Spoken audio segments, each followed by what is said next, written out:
നമുക്ക് വേദയുടെയും വിക്രത്തിന്റെയും നാളത്തെ നല്ലൊരു കഥ കേട്ടാലോ? അതിനു മുമ്പ് ഒരു കാര്യം പറഞ്ഞോട്ടെ, വീഡിയോ ഇഷ്ടപ്പെടുവാണെങ്കിൽ ഒന്ന് ഹൈപ്പ് ചെയ്യാൻ മറക്കരുത് കേട്ടോ. അങ്ങനെ നാളത്തെ കഥയില് വിക്രം പ്ലാന്റേഷൻ മാനേജർ ജോബിയെ പഞ്ഞി കെട്ടിട്ട് നേരെ വീട്ടിലേക്ക് ചെല്ലുവാണ്. ഈ സമയത്ത് വേദ അവിടെ കാത്തിരിക്കുന്നുണ്ടായിരുന്നു. പിന്നീട് വിക്രത്തോട് ചോദിച്ചു, അല്ല വിക്രം ഇത് എങ്ങോട്ട് പോയതാന്ന് ചോദിച്ചു. ഞാൻ ആ ജോബി ഒന്ന് കാണാൻ വേണ്ടി പോയതാന്ന് പറഞ്ഞു. അയാളെ കണ്ടിട്ടോ?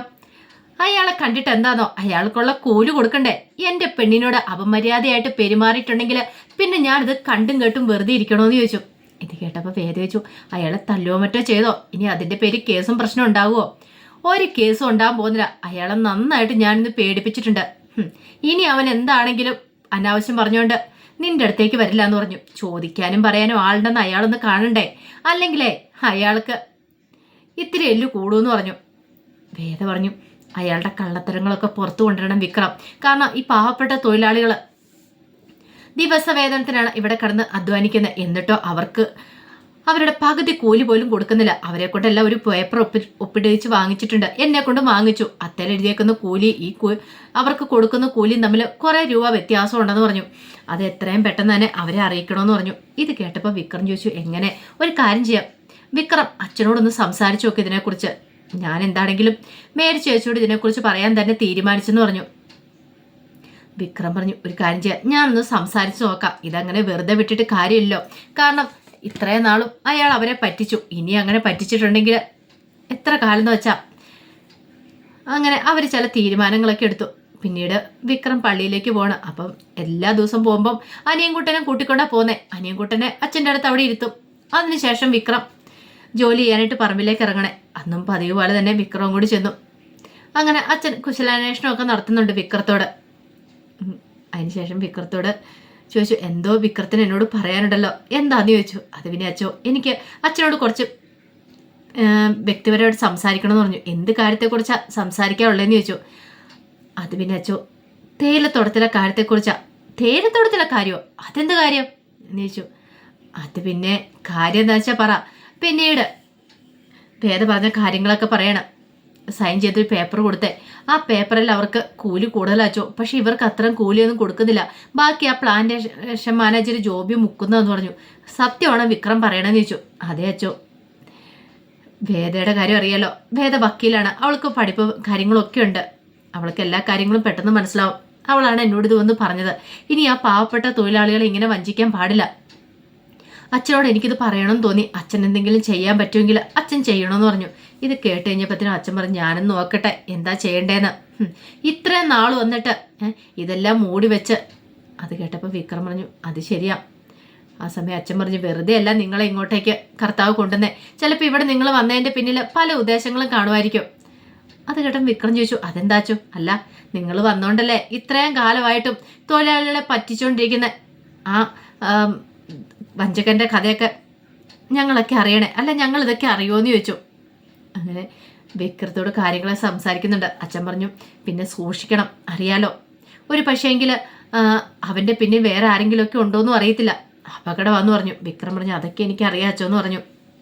അത് മാത്രമല്ല വേറൊരു കാര്യം കൂടെ ഉണ്ടെന്ന് പറഞ്ഞു. അതിനുശേഷം ജോബി വീട്ടിൽ വന്ന് വേദയെ ഭീഷണിപ്പെടുത്തിയതും ആ വീഡിയോസിന്റെ കാര്യം പറഞ്ഞ് എല്ലാം പറയണേ. അപ്പം അച്ഛന് കാര്യങ്ങളൊക്കെ അറിയാം.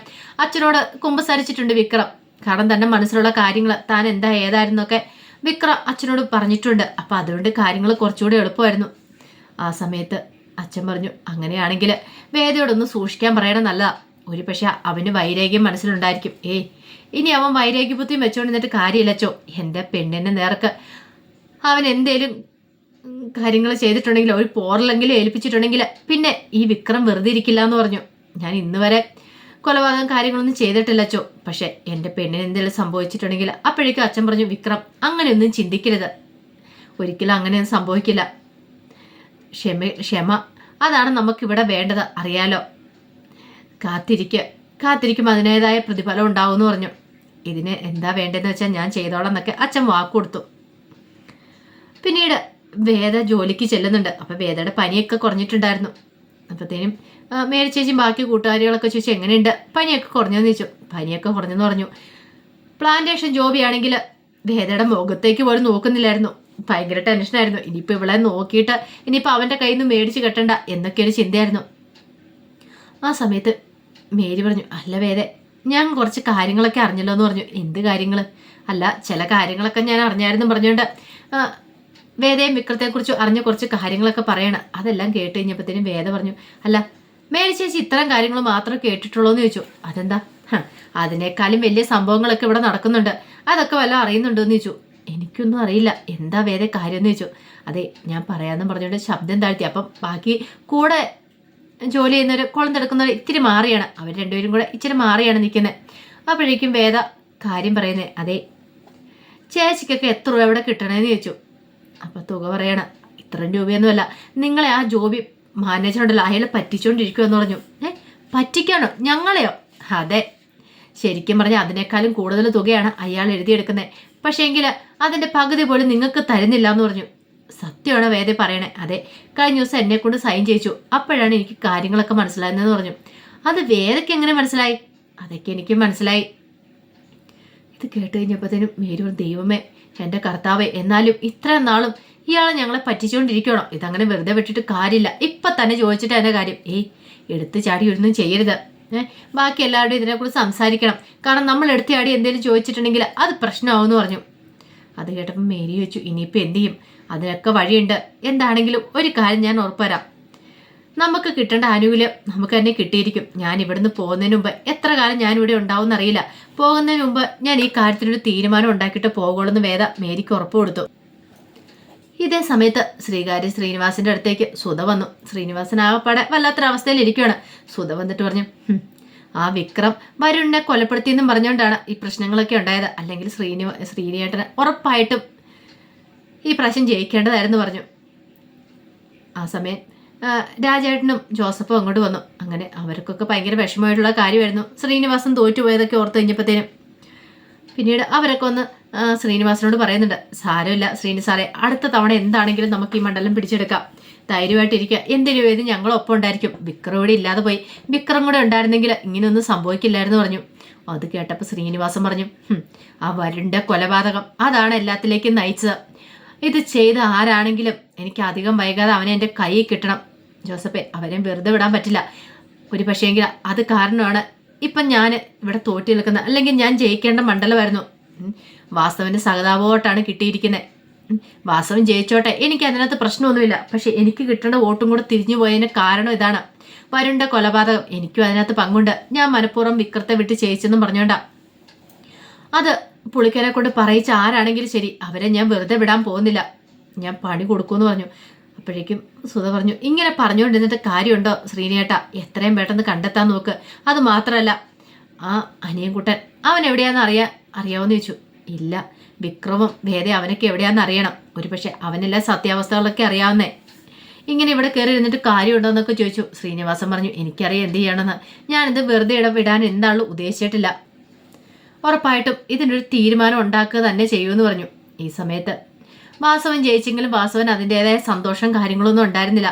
അണികളൊക്കെ മധുരമൊക്കെ വിതരണം ചെയ്തെങ്കിലും വാസവന്റെ മനസ്സിൽ മുഴുവൻ വരണായിരുന്നു, തൻ്റെ മകൻ്റെ കൊലപാതകി അവൻ ആരാണെങ്കിലും തിരിച്ചറിയണം. പിന്നീട് വാസവൻ തൻ്റെ അനുയായികളോട് പറഞ്ഞു, ഒരു കാര്യം ഉറപ്പാ, എൻ്റെ മകൻ്റെ കൊലപാതകി ആരാണെങ്കിലും അവനെ ഞാൻ ഇല്ലാതാക്കും. അധികം നാളൊന്നും എനിക്ക് ഈ കസേരയിലിരിക്കാൻ പറ്റില്ല എന്ന് പറഞ്ഞു. അത് കേട്ട് കഴിഞ്ഞപ്പോൾ ജോണി ചോദിച്ചു, അതെന്താ വാസു സാറേ അങ്ങനെ പറഞ്ഞെന്ന് ചോദിച്ചു. അതേടാ ജോണി, അവൻ്റെ വരുണ്ട കൊലപാതകത്തിൽ ആർക്കൊക്കെ പങ്കുണ്ടോ അവരെയൊക്കെ ഞാൻ ഓരോരുത്തരെയായിട്ട് തീർക്കും. ഇതെനിക്ക് സഹിക്കാനും പൊറുക്കാനും പറ്റുന്ന കാര്യമില്ലെന്ന് പറഞ്ഞു. ജോണിക്ക് അത് കേട്ട് കഴിഞ്ഞപ്പോൾ ഒരു ഞെട്ടലുണ്ടായി. കാരണം ജോണിക്കും പങ്കുണ്ടല്ലോ.